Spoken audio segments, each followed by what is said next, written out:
India के अंदर आज के डेट में हर कोई ऑनलाइन शॉपिंग करता है and there are multiple platforms जिसके थ्रू आप ऑनलाइन शॉपिंग कर सकते हैं। उन्हीं में से एक प्लेटफॉर्म का नाम है फ्लिपकार्ट। आपने इस प्लेटफॉर्म का नाम तो सुना ही होगा और मैक्सिमम चांस है कि आप में से कई लोगों ने कभी ना कभी तो इस प्लेटफॉर्म से एक ना एक बार तो कोई ना कोई चीज मंगवाई होगी या फिर ऑर्डर प्लेस किया ही होगा। बट शायद आपको ये नहीं पता होगा कि फ्लिपकार्ट के साथ आज के डेट में एक बहुत बड़ी प्रॉब्लम है एंड ओवर द टाइम इन्होंने काफी सारे नए तरीके खोज लिए अपने कस्टमर्स को बेवकूफ बनाने के लिए, जिनके बारे में आपको जानना बहुत ही जरूरी है एज अ कंज्यूमर। इस वीडियो में हम देखने वाले हैं कि कौन से वो तरीके हैं जिससे फ्लिपकार्ट आपको बेवकूफ बनाने की कोशिश करता है और ऐसे कौन से तरीके होंगे जिससे आप एज अ कंज्यूमर चीजों से बच सकते हैं। तो जो सबसे पहली प्रॉब्लम है जो कि फ्लिपकार्ट के साथ है वो है फ्लिपकार्ट बिग बिलियन डेज पे जो आईफोन ये बेचते हैं, जो कि हर साल अनाउंस किया जाता है कि पिछले साल का आईफोन जो 80,000 रुपीज का बिक रहा था इस साल सिर्फ 48,000 रुपीज में मिलने वाला है। ऑब्वियसली सारी जनता पागल हो जाती है इस फोन को खरीदने के लिए एंड ऑब्वियसली हर कोई एक्साइटेड होगा ही, क्योंकि एक 80,000 का फोन अगर 48,000 में मिल रहा है सेल में, ऑब्वियसली, और वो भी एप्पल जैसे ब्रांड का फोन अगर देखने को मिल रहा है, आप खरीद सकते हो 48,000 में, ऑब्वियसली हर कोई इसके लिए जाएगा ही। जिस भी कस्टमर को अपना फोन खरीदना होता है जिसका बजट 30-40 हजार भी होता है, वो भी एक्सटेंड करके जाता है 48,000 के भी 8,000 से ज्यादा देने हमें एक एप्पल का आईफोन मिलेगा, हम एंड्रॉइड से अपग्रेड करके iOS में जा पाएंगे। और सबके रात के 12 बजे रेडी रहते हैं, अपना कार्ड वगैरह जितने भी पेमेंट मेथड जो भी यूज करते हैं वो सब रेडी लेके 12 बजे जैसे ही सेल चालू होगी हम आईफोन ऑर्डर कर लेंगे। पर यहाँ से फ्लिपकार्ट का गेम चालू होता है। 48,000 पे बहुत ही लिमिटेड ऑर्डर्स लिए जाते हैं और जिनके ऑर्डर 48,000 पे हो भी जाते हैं उनको भी पेमेंट इशू दिखा दिया जाता है कि आपका पेमेंट नहीं हो पा रहा है, कुछ भी इशू दिखा के उनको गैप कर दिया जाता है। बहुत ही लिमिटेड ऑर्डर लिए जाते हैं फ्लिपकार्ट के थ्रू। उसके बाद जब पेज रिफ्रेश होता है 48,000 से वो चला जाता है 50K पर, फिर 50K पर भी वो लोग लिमिटेड ऑर्डर ही लेते हैं, फिर वो जाता है 52 पर, 52 से ओवरऑल करते करते करते करते एंड होता है वेरियर 57-58 पर, बुलाते हैं 48 पर और ये प्राइस एंड होता है 58 पर। और इसके बाद भी ये रुकते नहीं है, यहाँ पर जैसे ही इनका ऑर्डर जिनका प्लेस हुआ रहता है उसमें से भी ओवरऑल देखा जाता है कि कितना ऑर्डर प्लेस हुआ है, उसमें से भी कुछ लिमिटेड लोगों को ही प्रोडक्ट भेजा जाता है और मैक्सिमम लोग के ऑर्डर्स कैंसिल कर दिए जाते हैं। उनकी पॉलिसी में भी ये चीज उनके फेवर में ही लिखी हुई है कि जब तक ऑर्डर कस्टमर तक नहीं पहुंचा हुआ है, जिस डेट पर ऑर्डर पहुंचने वाला है उसके एक दिन पहले तक भी सेलर जो है वो अपना ऑर्डर कैंसिल कर सकता है। दूसरी जो सबसे बड़ी प्रॉब्लम है फ्लिपकार्ट के साथ आज के डेट में वो है रिप्लेसमेंट की। पहले जब लोगों ने नया नया ऑनलाइन शॉपिंग करना स्टार्ट किया था उस टाइम पर इंडिया के अंदर जितने भी शॉपिंग वेबसाइट से सब ऑफर करते थे रिप्लेस और रिफंड, ये दोनों चीजें आपको देखने को मिल जाती थी। रिप्लेस भी आप करा सकते थे और रिफंड भी करा सकते थे। पहले फ्लिपकार्ट ने 2017 में सबसे पहले रिफंड वाली चीज बंद कर दी, आप सिर्फ अपना प्रोडक्ट अब रिप्लेस करा सकते हो। और आज के डेट में देखा जाए तो 2017 में जो इन्होंने रिफंड बंद किया था ठीक उसी तरह से अब रिप्लेसमेंट भी बंद हो चुका है। अब अगर आप कोई भी नया फोन ऑर्डर करते हो और अगर आपको ऑन सेम डे के उसमें कोई प्रॉब्लम दिखती है तो आपको सीधा उसे सर्विस सेंटर भी जाना पड़ेगा अगर आपके नए फोन में भी कोई दिक्कत है। और सर्विस सेंटर जाके क्या प्रॉब्लम्स होती है वो तो आपको पता ही है, वहां पर जाकर आपको काफी ज्यादा टाइम इन्वेस्ट करना पड़ेगा, एनर्जी आपकी जाएगी और बहुत प्रॉब्लम आएगी। तब जाके अगर कोई इशू है आपके फोन में, छोटा सा माइनर सा भी इशू है, तो फिर वो सर्विस सेंटर वाले उसे ठीक करके देंगे और उसमें भी आपको एसएल फ्री एक्सपीरियंस तो बिल्कुल नहीं मिलेगा। और ये सेम चीज अमेजोन पर भी अब आ चुकी है कि आपको सीधा 7 डेज सर्विस सेंटर रिप्लेसमेंट ही मिलता है, आपको सर्विस सेंटर जाकर ही कराना पड़ेगा अगर आपको नया मोबाइल फोन में भी कोई दिक्कत आता है तो। बट अमेजोन के साथ there is a twist, Amazon की इंडिया की वेबसाइट पर सिर्फ रिफंड और रिप्लेसमेंट के ऑप्शंस नहीं होते, बाकी यूएस के साइट पर आप जाके देखोगे अमेजोन पे तो फिर उस पे आपको दोनों ही ऑप्शंस देखने को मिल जाते हैं, क्योंकि वहाँ की गवर्नमेंट ने वहाँ के कंज्यूमर के ये ऐसी पॉलिसीज बना रखी है जिसके वजह से अमेजोन को ये ऑप्शंस अपने वेबसाइट पर मेंशन करने पड़ते हैं, जबकि इंडिया में ऐसा कोई भी रूल नहीं है, जिसकी वजह से इंडिया के अंदर ये कंपनीज अपने मन का कुछ भी कर सकती। तीसरी जो सबसे बड़ी प्रॉब्लम फ्लिपकार्ट के साथ है वो ये है कि सिक्योर पैकेजिंग फीस ले। सिक्योर पैकेजिंग फीस सिंपली जुलाई 2022 में फ्लिपकार्ट ने इंट्रोड्यूस किया अपना सिक्योर पैकेजिंग का फीस, जो कि स्टार्ट किया था इन्होंने 29 रुपीज से, जो कि एक साल के अंदर इंक्रीज करे इन्होंने 99 कर दिया। और इस सिक्योर पैकेजिंग का कोई पॉइंट भी नहीं है, क्योंकि पहले जैसे पैकेजेस डिलीवर होते थे आज भी वैसे ही डिलीवर हो रहा है, उनमें कोई अंतर नहीं है, बस कंज्यूमर से कैसे जितना से जितना पैसा अलग अलग चीजों के नाम पे निकाल लिया जाए। और ये फीस लेने के बाद भी ये रुकते नहीं है, इसके बाद जब आगे जाते हैं तो सेल टैक्स, अगर कोई सेल है तो उस पर भी इनका टैक्स चाहिए इनको। उसके बाद अगर आगे आप और बढ़ जाओ तो फिर सीओडी अगर आप कर रहे हो तो सीओडी में हैंडलिंग फीस भी इनको चाहिए एक्स्ट्रा, मतलब कंज्यूमर से जितना पैसा ये निकाल सकता है उतना निकालने की कोशिश करते हैं। ये सारी चीजें तो मेजर प्रॉब्लम्स जो फ्लिपकार्ट के साथ वो है ही। पर अगर आपको एज अ कंज्यूमर इन चीजों से बचना है तो फिर आपको क्या चीज फॉलो करनी चाहिए। तो सबसे पहले तो अगर आप कोई भी फोन सेल में खरीदने की सोच रहे हो और आपका बजट उतना नहीं है, आप एक्सटेंड करके वहां तक गए, फिर आपको सबसे पहले ये सोचना है कि आपको उस फोन की सच में जरूरत है भी या फिर नहीं। क्योंकि अगर बस आपका मन है तो फिर आप कुछ भी 1.5-2 लाख का भी फोन ले लो तो मन तो आपका कभी नहीं मानेगा, क्योंकि कितने भी ज्यादा मटेरियलिस्टिक चीजें आपको लाके दे दी जाए मन तो आपका कभी नहीं मानने वाला। तो ऑब्वियसली अगर आपको उस चीज की जरूरत है तब आप खरीद रहे हो, then there is a point. But अगर आपको उसकी जरूरत नहीं है और आप बस अपना बजट एक्सटेंड करके एक किसी लोगों के पीछे भाग रहे हो तो obviously that is not good. आपको ये देखना है कि आपको अगर उस चीज की जरूरत है और आपके बजट में भी है तब आप उस चीज को ले रहे हो तो अब कोई पॉइंट बनता है। क्योंकि जो मैक्सिमम सेल्स होती है उसमें कोई इंसान पैसे बचाता नहीं है, वो ज्यादा से ज्यादा पैसे उसमें खर्च कर देता है सेल में। क्योंकि जिसका भी बजट अगर कोई भी देख रहा है कि एप्पल का फोन में जो 80,000 का बिक रहा था वो 48,000 मिल रहा है इस साल, तो ऑब्वियसली वो इंसान एक्साइटेड होगा। तो जो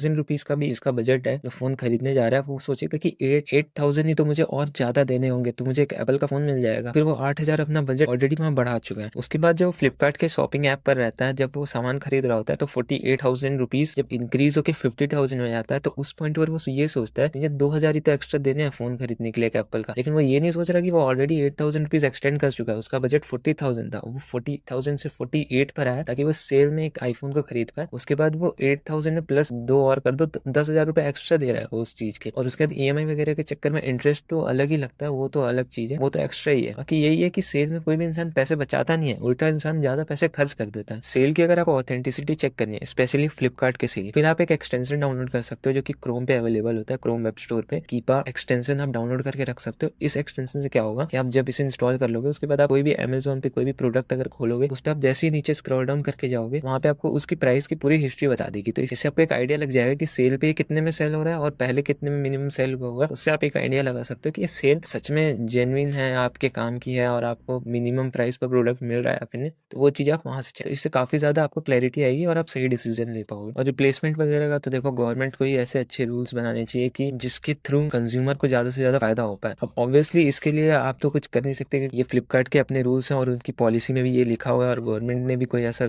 सच कोई रूल नहीं बनाया हुआ है कि इन्हें रिप्लेसमेंट और रिफंड रखना चाहिए। तो इसके लिए आपको एक चीज़ सिंपली करनी है कि अगर आप कोई भी प्रोडक्ट मंगवाए हो या फिर खरीदो, तो भले वो ओपन बॉक्स डिलीवरी, आप खुद भी उसकी वीडियो बनाया करो। या फिर अगर ओपन बॉक्स डिलीवरी नहीं है, तब तो आपको ऑब्वियसली फिर तो वीडियो बनाना कंपलसरी है। आप जब भी कोई प्रोडक्ट खोल रहे हो, कोई भी डिवाइस है, कोई भी कैमरा या फिर कुछ भी है, अगर एक छोटा सा लेवलियर माइक भी है अगर, तो उसकी भी वीडियो आप बनाओ। क्योंकि अगर बाई चांस कुछ भी डिफॉल्ट निकला, कोई फेक प्रोडक्ट निकल गया, तो फिर वो वीडियो ही आपकी हेल्प करेगी। उसे फिर ट्विटर में टैग कर दो, लोगों को, जितने भी टेक क्रिएटर्स होते हैं सबको टैग कर दो, आपको सॉल्यूशन बहुत ही जल्दी मिल जाए। और सिक्योर पैकेजिंग का तो देखो, इन्होंने जो चार्ज इंट्रोड्यूस करा उसका तो कोई भी सॉल्यूशन है नहीं, और धीरे धीरे देखते देखते बाकी प्लेटफॉर्म्स भी ये चीज़ करने लगेंगे। पर for now buy from Amazon से खरीदो चीज़ें, क्योंकि ऑब्वियसली फ्लिपकार्ट तो ये करेगा ही, आप कुछ उसके लिए नहीं कर सकते। आप अमेजोन से चीज़ें खरीद सकते हो, इसमें कोई एज सच ऐसे सिक्योर फीस वीस अभी तो फिलहाल अभी तो नहीं लग रहे, बाकी टाइम फ्यूचर का पता नहीं, बट टिल नाउ आप अमेजोन से सामान खरीदो, फ्लिपकार्ट को थोड़ा सा अवॉइड कर दो। गाइस, आई होप आपको ये वीडियो पसंद आई होगी, और अगर आपका कोई क्वेश्चन है आप कमेंट्स में पूछ सकते हैं। एंड स्क्रीन पर आ रही ये वाली वीडियो और ये वाली वीडियो देखना ना भूले, बहुत ही इंटरेस्टिंग वीडियोस है।